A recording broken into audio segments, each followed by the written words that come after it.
Please stand clear of the doors. Por favor, manténganse alejado de las puertas.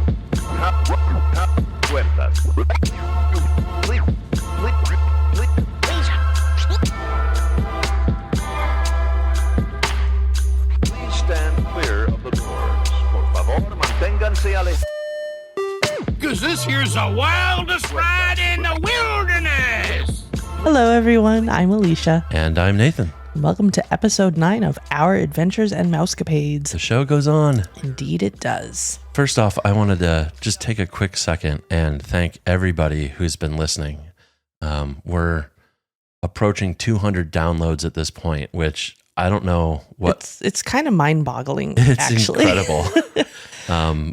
We just kind of set out to really have some conversations, and if anybody else listened, great, but if not, whatever. But yeah, it's kind of cool. So thanks y'all for listening, and hopefully we're not boring you too much. But since you keep listening, I'm going to guess the answer to that is no. We appreciate it very much. Absolutely. So Alicia, what are we talking about today? Today we are talking about the first part of our 2013 Panama Canal, westbound Panama Canal cruise.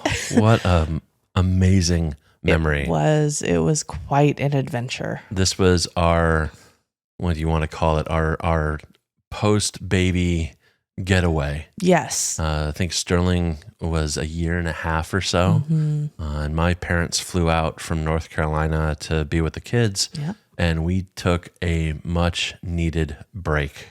Yeah. The last vacation we had was 2.5 years prior, because we did December 2010.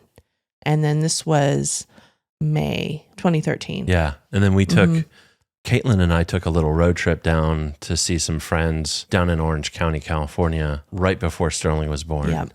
We didn't go to Disney. We went to Legoland, but yeah, this was our, it had been a while. Yep. We needed another break, and Alicia and I needed a break. So that's right, ladies and gentlemen. We took a Disney vacation without the kids. This was our first of many. And it definitely not the last. No, yeah, they're used to it by now. We've had many people say, "How can you go on a vacation without your kids?" And this is something we actually learned on our, what do they call it? The baby moon. Yeah. Our last vacation before we had kids. We went up to Whistler, BC, just to take a look at the place. Yeah, neither of us were skiing. No, we were just vacationing. Exactly. And we met a couple on one of the gondola ski lifts. Yep. We were going up the mountain to have lunch at the mountain up on Whistler. Yeah. And this couple was there. They're like, "Oh yeah, we take a vacation without our kids every other year or so." And honestly, we were both like, "Why would you ever want to do that?" I don't think we said it out loud. We're just like, "Whoa, that's kind of cool." And it must have just stuck with us. Yeah. Well, because I think we did get into a little bit of a conversation. We're like, "Oh, that's interesting." Or maybe we had a look on our face like, "Really?" Yeah. And they're like, "No, we need it." It's, what they told us and what we have since told to other people is we need that chance for us to stay connected and grounded as a couple. Yep. We are married first and parents second. As if we're not taking care of us and our relationship, then we're not going to be any good for our kids. Yep. So yeah, they said I think it was every year, like they took 2 vacations a year. That's what it was. And it was one with the kids and one without. And I don't think we've hit that 50% ratio. No, I don't think we will either. No. Well, I don't know. Once the kids are off in college, it's going to well, that's just going to be with us anyway. Yeah. But we've definitely taken some trips by ourselves. More often than not, they've been Disney. And it's just been such wonderfully relaxing time for us to reconnect and remember why we hung out together all those years, and we still do and still have fun. Yeah, we are fortunate to have family that that can help us do that and have vacations. It's not Lord of the Flies at our house while we're gone. Typically it's my parents will come out or now they actually live out here in Washington with us. To allow us to do this. And it's a great time to reconnect, to have fun, to know our kids are okay and not have to worry about them. Well, and I know my parents appreciate having a lot of time with the kids too. I think with the amount of activities that two kids can be in, it's been tough on them at times. They're just not used to that. I am an only child, and I wasn't in a ton of activities growing up. And so the stresses of soccer practice and a band rehearsal and a kids choir at church and all the rest of that stuff, that didn't exist when I was growing up. So thank you, Mom and Dad. Yes, thank you. For giving us these opportunities. And this one in particular was, holy cow. This was a phenomenal Yeah. trip. It was kind of a bit of a bucket list for us to be able to go on a Panama Canal cruise. And I remember researching it and looking at costs and thinking, this is not as much as I thought it was going to be. I knew, being Disney, it was going to be more than a lot of other cruise lines. Right. And I figured because it was a 14-night cruise, it was going to be like doubly expensive. But it was not. No. It was considerably less expensive than I was thinking it would be. Right. And it's supply and demand. They're during really inopportune times, typically in the school year. And so there just isn't a high demand. In fact, I think on this cruise, so this was Miami to Los Angeles or Long Beach, I think we pulled into in the end. And it was mid-May. So schools were, colleges were starting to finish up. Schools were in their last slog. You're not pulling your kids out at finals and at the end of the year and stuff like that. And so, yeah, I remember hearing it was like 95% or more occupancy in terms of rooms, having people in them. But it was like 50% occupancy or less based on head count. On the head count. And it was largely because it was just a lot of couples, just adult couples. I think there was like there was less than 150 kids. Yeah. Ironically, it almost sounds like a pandemic cruise these days. I was just thinking that. It's like, that's about what head count they have right now on the cruises. Yeah.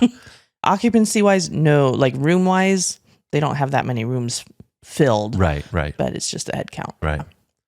So we flew in from Seattle to Miami the day before, and we stayed at one of the most posh, high-end, boy, we do not feel like we should be at this place, hotels, right in the heart of I don't know what the district is, right in the heart of downtown Miami, right in the water, right on one of the little canals. The bridges, yeah. Yeah. And I don't know how we found this. I think I just looked for something close to the port. Right. And it had a cruise package, so you could stay the night, and they provided a shuttle bus over to the port. And it was cheap. Yeah. I remember it was like $150, but the rack rate on those rooms was like five something. Yeah. It was insane. I don't know how it worked out. I mean, there were like Lamborghinis and Porsches and Ferraris I'm fairly parked out certain front. there was a Bugatti out front. Yeah. It was, it was very high end. Not us, but it was fun. It was quite pretty. Yes. It was very comfortable. Oh, it was beautiful. It was stunning. I remember the food the next morning. The breakfast was delicious. The view from our room was killer. Yeah, the view was killer. It was the Kimpton Epic Miami. Okay. I know it was a Kimpton hotel. I think there was the Epic is maybe the line for Kimpton. I don't know. Epic is right. It was insane. It was insane. The view was gorgeous. We have a lot of pictures of just the view from the room, the skyscrapers nearby, and we could actually kind of see the port as well. I think there's a picture I have zoomed in of like a Celebrity cruise line or something like that. But we were right over like this drawbridge, like this 4-lane road through the middle of downtown Miami. And there's this drawbridge and there's huge, very expensive motor yachts passing through under the drawbridge or while it was open. I don't know. We had a lot of fun. Yeah, we had a lot of fun sitting out on the balcony. Yep. I don't know if it was in our room or if it was in one of the little cafe style lounges that they had out there, but we had some nice drinks, enjoying the Miami sunset. Yeah, it was beautiful. And and then good stuff. And then we went walking. We needed liquor. Yes. So I don't remember if we talked about it. One of the, I think, fairly unique things about Disney Cruise Line is that you can bring liquor on board. You can bring 2 bottles per person Is it just in your carry-on luggage. Is it just beer and wine now? I am not sure. Obviously, this is not wine that we picked No. up based on our pictures. No. I have I have a bottle of Bailey's Irish Cream and Jack Daniels. Yep, and I had 2 bottles of scotch. Yeah, it's going to be 2 weeks. I mean, Yeah. you've got a provision. Yeah, pretty much the only time I drink is when we're at Disney. That's pretty I'll true. I'll have a little bit here and there, maybe. I don't drink wine. I don't drink beer. But when we're on a Disney cruise or at Disney itself, I have a tendency to imbibe a little more than I normally do. I think for both of us, when you're at your doctor's office and they ask how much alcohol do you if you drink, and if so, how much, there's an asterisk next to our answer. It's usually like 1, maybe 2 drinks a month. Yeah, Unless we're at Disney, and then it's couple. It's more. Day. Yeah, exactly. Our liver is in overtime on our vacations. That's right. As our good friend Bill likes to say, the liver is evil and must be punished. Sometimes. Anyway, we stopped off at a liquor store and Yes. picked up provisions Yes. for the cruise. It was not in a great area of town. I No. remember that, but it was fine. It's We made it. Miami. It's pretty. Yeah. And then we did something that you cannot do right now in the pandemic times, is we showed up the next morning at the port at, I want to say like 8:00. It was really early. I think 8:00 is about right. They weren't finished letting people weren't finished getting off the Yes. ship yet. Yes. I And do remember that. we ended up being second in line. And the reason we had done this is that we were watching the stateroom availability for our cruise. And right up to the last minute, we noticed there was at least one, There was if not two. There was 2 concierge rooms available. Right, suites. And we wanted to try and upgrade Right, if possible. right. And based on my research, the way to do this is you need to be in line really soon. Like Right. one of the first people there. Like, Right. well, we don't have anything else to do. Let's get there at 8 a.m. Right. And wow. That was a good decision That on our was such part. a good decision. Not just for a room upgrade, but because we made some amazing friends Yeah, we in did. that line. We did. We met a couple that they're travel agents and accountants. Mhm. We just hit it off. Mhm. It was amazing. We basically were adopted into their family And they for the had cruise. they had a lot of people there. It was Yeah. not a small group No. of people. They're basically there as a family. Right. 1, 2, 3, 4, 5, 6, 7, 8, 9, 10. There's probably like 15 of them there or so, maybe Yeah, even something. more. Yeah, we hit it off with them. You will actually hear from at least one of them a Yeah. little later in our podcast series. Yep. I've asked them to come on and speak with us, and they're very happy to. Yeah. So we talked with them. We became friends with them. They said, "Hey, you're going to join us in our dinner party, right?" And we're We like, said, "Okay." sure. So we were adopted into this wonderful little family. Yep. And then when the doors finally opened, they were going to do the same thing we were. Or somebody else in their party was. They Yeah. weren't, but Yeah, yeah. yeah, yeah. Somebody else in their party had the same idea as we did. Yeah. And they were first in line. We were second. I remember going through, we set Security. Yeah, the security. We set our bags through. I went through first. I went through the thing. I was like, "Okay, Nathan, you've got this, right?" And I grabbed his ID and Yep. hightailed it up to the port desk because I wasn't sure exactly what we needed to Yeah. do. But I let them know, "Hey, I'm checking in. My husband's still down there. He'll be up in just a second. But I wanted to see if there are any upgrades available."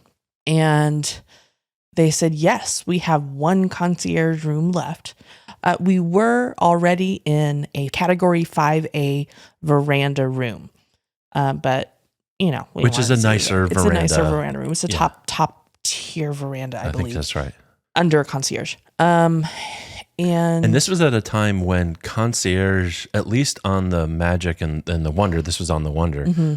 there weren't there weren't just concierge rooms. It was 1 or 2 bedroom only. It was and the big huge suites. It was the Yeah. suites. It That's was all a they had. 1-bedroom suite, a 2-bedroom suite, or the Walt or Roy Disney suites. Yeah. So they had one room left, and we asked how much it would be. We had given ourselves a budget. We were on the cruise for 14 nights, and we're like, okay, if it hits above this point, we're not going to do it. Right. And it hit below that. Well below that. I think we gave ourselves like $3,000. I think I thought it was $3,500 or something. It was $2,300 Right. to upgrade from a veranda to a 1-bedroom concierge suite. Right. We wound up paying, I want to say like 40 or 50% of the rack rate for the 1-bedroom suite that we ended up being in. So we were paying full price, with our pre-booking for the veranda. Mm-hmm. But just like with an airline, if you show up and they have unsold seats, you can buy up in usually at a much, at a bigger discount. Rate. Yeah. And so, that's what we did. And I was pleasantly surprised. I don't remember getting on the boat at all. I was just happy. I think we were on cloud 9. Yeah. It just all kind of went into a blur at that point. And we got the information of our friends to have us added to their table. Right. Got all that situated. Yeah. And since we were concierge, they're like, of course we'll do make this anything. happen. Yes. Right. This was our first taste of concierge, and we fell in love with it. Oh, yeah. We can't do every cruise concierge because it is ridiculously expensive. Yeah. But man, it is a cut above, and Disney service in the first place is already a cut above. Absolutely. This was just amazing. The cast members at Disney, we've said it before, we'll say it almost all the time. Yeah. They make the magic happen. Yeah. And they are so worth your time to appreciate them, to let them know directly, give feedback to their managers through the system. However, just praise. They're amazing. Yes. They're just so good. They're so good. I remember we got into the room and we're like, holy crap, this is awesome. Yeah. We hadn't really done any, I guess, video research or anything. We saw some pictures of it ahead of time. Yeah. But the concierge rooms, we were in a 1-bedroom suite. There's a lot of wood accents and just designs in the room. It was this beautiful honeywood tone. It has been renovated. Yes. The bathroom's gorgeous. It has a tub, like a jetted tub. It had a jetted tub. It's basically the size of 2 rooms. Yes. And the walk-in closet kind of blew my mind too. I was like, oh my gosh, there's a walk-in closet. Yeah. We had a dining area. We had a whole living room set up, and the living room went out to the deck. We had a double, since it was basically a double room, we had a double wide deck. We asked our concierge host or the room host, one of the two, to swap out one of the chairs for a chaise.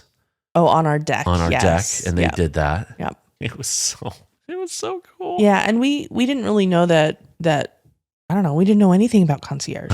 They did not have a separate concierge lounge. Not yet. At that time. Yep. It was the hosts would check in with you. Our host for concierge for that trip was Linda Tovar. Hi, Linda. Our stateroom host was Ninoy Regalado. Ninoy was very nice. He was awesome. And Linda, we told her, it's like, we don't really know what to expect. We just upgraded in port, and she's like, oh, you'll have a wonderful time. She asked, I know she asked like what our interests were, if there are any hobbies or anything. She asked me if I like puzzles at all. I was like, oh yeah, I'll do crossword puzzles every once in a while. And she brought me a crossword puzzle to do every single day, which I thought was the coolest thing. That was really neat. And we had treats in our room every day. Yep. Some sort of maybe fruit and cheese plate or chocolates or something snack, like that. Yeah. It was really nice. They kept our fridge stocked. Yep. In the fridge room. Kept stocked. And just checked in every once in a while. All the time. Like, how can we help with excursions or activities on board? Or, they were there like all the time. Yep. She was available all the time. And we did not utilize them to the extent that we could have, just because we didn't know. We didn't know, and we're not super needy people. Right. We have a tendency to do a lot of stuff on our own with regards to like vacation planning things. And I guess we we just didn't know. Well, and I think the concierge experience has changed a lot. It has because changed a lot. all of the ships now have a lounge. There's a central place where you can be seen and go get stuff, and like they have activities and a bar and stuff there. True. So there's more of a central point, and there's always a concierge host in in that lounge. Whereas when we were, back in this day when we were, but on this trip there was no lounge, and so it was really kind of luck of the draw of, did Linda happen to catch us in our room or see us around the ship or something like that? It was still incredibly valuable. And we really, really appreciated all of those personal touches, but it's as amazing as it was then. It's even better now. Yes. The next time we did concierge was in 2016, and it was on the Fantasy. Yeah. And it was a very different experience, and just how much more there was. Yep. And we will definitely get to that Absolutely down the line. Yep. But it didn't, I guess our experience on this 2013 Panama Canal cruise wasn't diminished in any way because we didn't have a lounge area. No. It was still so much fun. It was great. Absolutely. So we're just kind of scrolling through our pictures here, and the trip out of the port of Miami was absolutely stunning.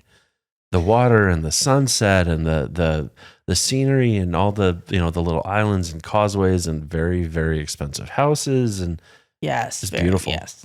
We had a towel animal that night. We had a swan.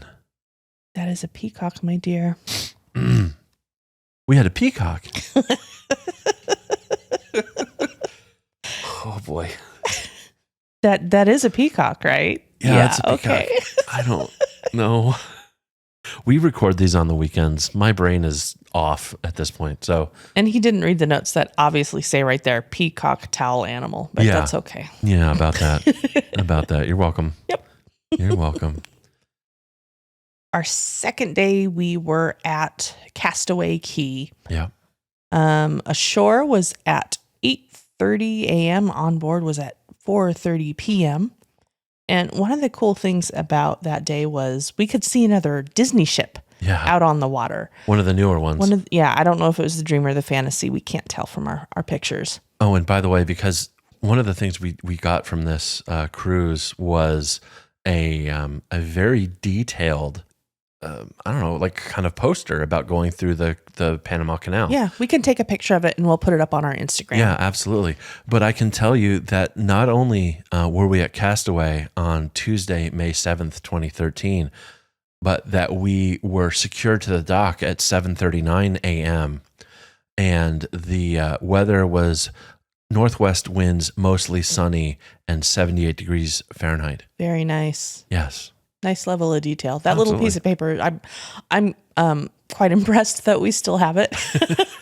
It was floating around in my my closet for... It's like an 11 by 17 or smaller than that, but around that size, a larger sheet of paper. And it has a lot of information about just where we went to every day, how much fuel was consumed, and other little things like that. We cruised 4,479 nautical miles. From Miami to Castaway, it was 150 nautical miles, and we averaged 10 knots. 10 knots to Castaway. Which is about 13-ish miles an hour. I do know that we had whatever ship was out there. It was close enough that they had a little mini horn battle, which was kind of cool. They did. Now, the Wonder can only do... When you wish upon a star. Yeah, when you wish upon a star. And the Dream and the Fantasy have multiple different horns. 7? I think they've added more. Have they? Yeah, so it kind of showed off a little bit and did their own little... They drove little by medley. twice, at least twice. But yeah, it was really cool. They had a little horn battle. In fact, we got our picture taken on the beach at Castaway with both of the ships in the background. Yeah, it's really cool. Yeah. The other cool thing about this stop at Castaway is we walked the 5K. Yes. And walking a 5K isn't in and of itself a really notable thing. But that was exactly 90 days after I had had a knee replacement. Mm-hmm. And to be up on my feet and feeling well and able to put 2.5 or 3 miles on my knee first thing in the morning was really, to me, super memorable. Yeah. And I'm really proud of that. It is, we've done the 5K another couple of times out there. It wasn't as hot as it had been in No, we've been there trips. when it's hotter. So I don't remember a huge amount about this. I remember we actually did it, and it was awesome. We got the medals have since turned a little nicer. A little? They're way nicer now. It's basically just a plastic Mickey head, right? Flat Mickey head with a red lanyard on it. If you have been on a cruise before and you have gone to trivia, you will see they give these out for those as well. Right. Yeah, we did the 5K. It Yeah. was awesome. It took us, I think, just under an hour. Yeah. We were not going very fast. No. It was just, we wanted to get some walking in and say we could do this. Yeah. For me, it was important. I Yeah. really wanted to be able to do it. And I remember finishing the race and getting our medals. And I think by that point I was a little slower. Yeah. And probably had a decent bit of a limp going on. And Linda drove by in her golf cart and was kind of like, what are you doing? Well, we're walking back to the ship so we can change. She's like, no. Get on the golf cart. I will drive you. Yes. Okay. Thank you, Linda. Yep. So she brought us back. I think did we have lunch on the ship or something instead of at Castaway? I don't remember. We don't have, we have just a few pictures at Castaway. I know we enjoyed our day there. Yeah. And we didn't take as many pictures. I mean, we took a ton of pictures on this trip, but the interstitial days, like the Castaway, the days at sea, we really just wanted to be present and relax. And we didn't take a ton of pictures. I know we took our Kindles. That's what we did. We went back to get our Kindles. Yes. Because we are readers. Mm-hmm. I definitely am a reader. Yes. And we went back out and probably enjoyed the beach, the drinks, cookies. Cookies is the name of the buffet barbecue there. It's Cookies Barbecue. Yep. Probably had some soft serve, something like that. And I think we stayed. We kind of took it easy. I think for one reason or another, my knee swelled up a bunch. Oh yeah, we had to ice it. I do remember that. Yeah. Yep. Got some ice and things like that, and just kind of hung out. I think our room was in the shade for most of the day. Yeah. And so we stayed there up on our veranda and just reading because we, didn't want to be out in the sun a ton. Yeah. It was fun. I remember either Linda or Ninoy or both of them would keep us stocked up with ice for your knee. Yeah. Yeah. They took care of me. Mm-hmm. They took care of me. Mm-hmm. We have for that night the towel animal, Nathan. Dinosaur. Yes. Not a swan. No, not a swan. Or it's not a peacock either. No. I also see in that picture something about you're invited to make treasured memories with Disney Vacation Club. Oh, yeah. So we had been toying around with the idea of Disney Vacation Club.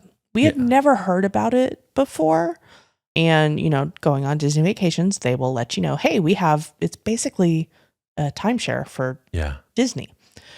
And I think we'd heard about it at the last cruise, but we were not in a position to do anything about it. We weren't in a position to do anything about it. And we were thinking of looking into it. Yeah. So our table mates, Tim and Audie, we talked with them about it because they were DVC members. Mm-hmm. And they said, well, go to a presentation, listen to the thing, see if it's something that you're maybe interested in doing. Yeah. So we did. We listened to the presentation. And we were very interested, but we were still quite hesitant. Yeah. And we actually ruminated on this for most of the trip. Yeah. We, spoiler alert, we did wind up getting a contract for points. The way Disney Vacation Club works is you don't reserve like a week, like in a traditional timeshare. You reserve or buy rather a set number of points on a contract. And then you can use those points to be in a small room or a big room or for however long you want it to be and whenever during the year you want it to be. And so we ended up buying a contract for Aulani out in Hawaii because we live on West Coast and that was easy for us to get to. Yeah. But we didn't do that until I think it was later in the much later in later. the cruise. And Disney will usually only have a couple of locations that they are currently selling points for. Right. And Aulani had just opened up, or it was just about to open up, something like that. Yeah. And yes, we were able to purchase a contract. And we never looked back because that was honestly one of the best decisions that we have ever made. Yep. And we'll, in one of our podcasts later on down the road, we'll talk a little bit more about DVC, the different options, stuff like that. But anyway, let's just say that ended up being our first contract. Yes, that was our first contract. Yep. That should tell you all you need to know. Yes. Yeah. Yeah. So the next day, again, there was a lot of reading, a lot of relaxing. We had, after Castaway, we had 2 days at sea. Let's see. On Wednesday, May 8th at 12 noon, the ship's position was 21 degrees, 43.9 minutes north, and 74 degrees, 28.9 minutes west. And we were at the Palo Brunch at 12 noon on Wednesday, May 8th as well, which is my favorite. I love Palo Brunch. I really do. It's so yummy. Absolutely. Oh, by the way, it was east winds, partly cloudy, and 80 degrees. Got it. And then the next day, and that night. That night was formal night. It was formal night. And as denoted by our towel animal. Towel origami. I'm never going to get that right. Yeah, we basically had a tuxedo jacket. Yeah. I could make that. This is probably the one and only towel art that I could do. Yep. Is make a tuxedo jacket. And their buttons on it were the chocolates. Yeah. It's kind of cute. Let's see. And then the second day at sea, at noon, we were at 14 degrees, 54.6 north and 75.9.1 west. East winds again, partly cloudy, and a temperature of 82 degrees. Nice. Or 28 degrees Celsius for, pretty much everywhere else in the world. That day we had a spa treatment. We did, it just says couple's choice here, which I think was a massage, maybe something like that. Was this the one where we had the room with the with all the exfoliation? I don't know. Yeah, maybe. And then we had the massage afterward, or I had a massage and you probably had a facial, whatever. Probably. It was a long time ago, folks. Yes. Yeah. We occasionally do spa treatments. Typically only on vacations. Yeah, typically only on vacations. Or leading up to a vacation. Mm-hmm. Yeah, you got to look pristine. And then day, what do you call it? Hold on. Oh, I'm sorry. Hold on. You're forgetting our towel animal that night. Oh. It was a bear. That's a bear. It's really cute. It's a bear. It is very cute. And then the next morning on day 5, we awoke and we were coming in to Cartagena, Colombia. Absolutely stunning scenery. It was a little misty that morning, but I woke up and I remember looking outside and we were passing by this old Spanish fort that was right on a peninsula. Cartagena is kind of tucked into this very protected bay. If you look at it from a map or like on Google Earth, it looks like the port of Cartagena is a direct entry from the sea, but there's actually a man-made coral reef that the Spanish, or I think it was the Spanish, dropped out in the way at the mouth of that area to prevent a direct assault on Cartagena back in the day. That's why we went past this fort. You kind of take the long way around to get in there, but it's stunningly beautiful. And when I say stunningly beautiful, I mean Northwest winds, partly cloudy and 78 degrees. Yes. We got to the dock at 8:48 a.m. A little later. The shore was supposed to be 8:30 a.m., but we got in just a tad bit later. Tisk. And I don't think we did not initially have a plan for Cartagena. I think that's right. Or maybe we had something Maybe, yeah. like through the boat and we canceled that because the Lollies, Audie and Tim and that whole family suggested we go with them on an excursion. Yes. And they had a tour booked with, her name is Claudia Vidal, and she does tours of Cartagena. And it was an amazing tour. Yes. We learned so much, which I have, of course, promptly forgotten. But just her tour of the city was phenomenal. It was a mix of a driving tour and a walking tour. Yep. You hit a lot of the touristy kind of highlights, but she knew how to time things to get there ahead of the big tour cruise, the tour buses. Yep. And so it was well paced. She was a joy to be around. Yes. And we got to see the city from the eyes of a local. Yep. And it didn't feel, it didn't feel rushed. It did not feel rehearsed at all. She Right. was genuinely happy to be giving this tour and sharing her home, her location with people. Yeah. I think our first stop was La Popa Hill. There was a monastery up there and a chapel. And I think that's where Pope John Paul visited back in the 80s, which I believe is probably why they named it Pope Hill. Or renamed it Pope Hill. But the monastery was beautiful. And you kind of I remember we have some pictures of it, but they don't do it justice. If you were looking from the monastery, it's up on the top of this hill, and you look out towards the port and you have all these high rises and everything. And this is, very traditional Spanish architecture and high rises. And it's a very beautiful city. And then you pan around to the left and towards the more inland side of things. And it was very different. Not slums, but just... It wasn't city built up. It was homes, smaller homes, and a lot of them. And super dense. I mean, it was kind of like this just vast expanse of like a favela or something like that. I remember feeling like, wow, you can tell like there's a delineation between the haves and the have-nots. You could tell where the haves lived and where the have-nots didn't. The monastery itself was very pretty. Gorgeous. And with Claudia leading the tour, it was great because like she saw tour buses starting to come up. She's like, okay, guys, it's time to go. Time to go. But we still got to see everything. Yeah. Oh, yeah. Yeah. No, because we got there way before everybody else. Yep.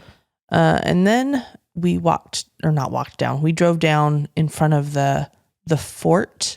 We didn't go inside it at all. And she said I can't remember the exact reason she said why. She's like, there's not really much to see there. It's kind of a waste to walk around in there. But this is what it looks like from the outside. Which was stunning. Yeah. I mean, the Spanish went out into the sea, and a lot of the old central town and the fort, a lot of it was built from basically big, huge coral bricks. They cut it up into bricks and used it as building material. The fort is I mean, as horrible as that is from an ecosystem perspective, like it's just stunning and beautiful. And we walked around the old city a bit. That Spanish architecture, holy cow. And the colors, the paint colors. And it's beautiful. And the doors, like these massive, huge timber doors. We have a lot of pictures of doors. It's just beautiful. It is. It's gorgeous. It's very different from anything we have out here. Yeah. As I'm scrolling through here, it's what I would imagine, or what I kind of imagined New Orleans to be to a certain degree. Obviously, French influenced, but very old.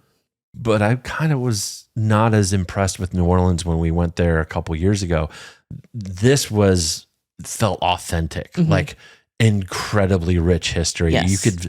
You were walking down these streets that have been there for hundreds and hundreds and hundreds of years, and walking on the same cobbles as the conquistadors did, and like you could feel that history. Yes. Yeah. During the walled city walk, we stopped in at the sanctuary of St. Peter Claver.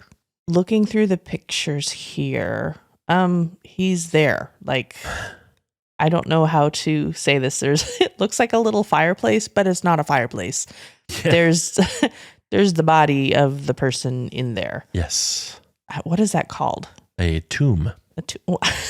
I know it's a tomb, but there's catacomb. I don't know. No, but it's not underground. No, but like Shrine? when they show the person, the body, the skeleton dressed in the robes and everything. I don't know. It's very striking. It's lit very nicely, and just the marble or stonework around it and all the colors. It's very pretty. Looks like there's some bells outside as well. I remember there were birds there, like macaws, and I was like, oh, there's macaws there. I like birds. And just getting to see them was kind of cool. Yeah. And it looks like we walked around and drove around the city a little more, just looking at the architecture and some of the buildings. And I remember we stopped off at an emerald place. Yeah.